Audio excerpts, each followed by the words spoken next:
Kangaroo wata dabba ce da ake samunta a ƙasar Australia. Mutane sun fara ganin kangaroo tun lokacin da turawan Birtaniya suka isa Australia a ƙarni na 18.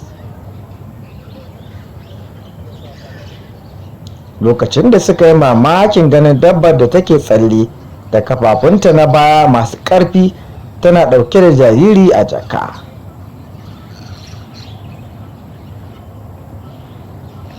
A ƙasar Australia, dabbar kangaroo da take tsalle-tsalle ta yi suna sosai. Jaririnta yana rayuwa ne a cikin jaka. Wannan dabba ita ce kangaroo sarkin tsalle a duniya.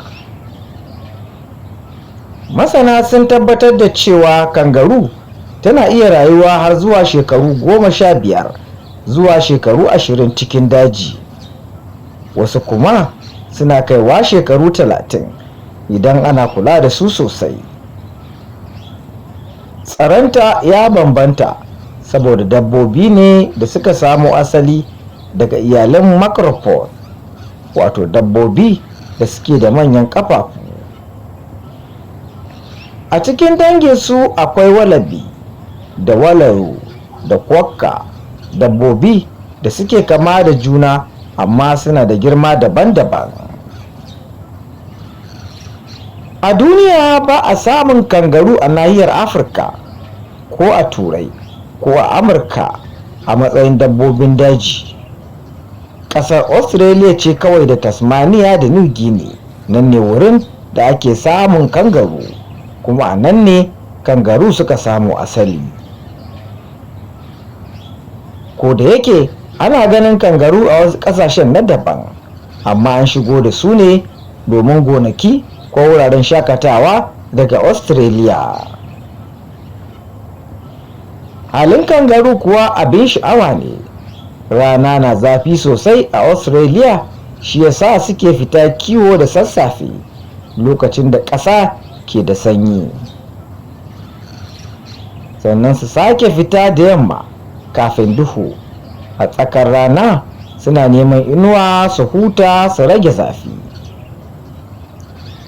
Wannan shi ya ba su damar adana kuzari, su guje wa gajiya da ƙona jiki. Kangaroo dabba ce mai nutsuwa, amma tana da ƙarfin kare kanta. Wutsiyarta tana zama kamar sanda don daidaituwa. Ƙafafuwanta kuma suna iya fitar da ƙarfi mai ban mamaki. Yara kuwa suna rayuwa ne a cikin jaka har su ƙara ƙarfi kafin su fara rayuwa a waje.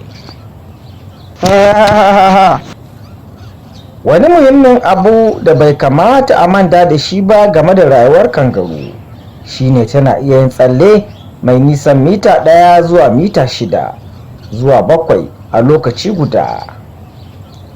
Sannan tana iya gudu da sauri kusan kilomita 60 a awa ɗaya. Haka kuma suna da ƙarfin tsoka, musamman a ƙafafunsu na baya, da wutsiya wadda take taimaka masu wajen daidaita al'amura.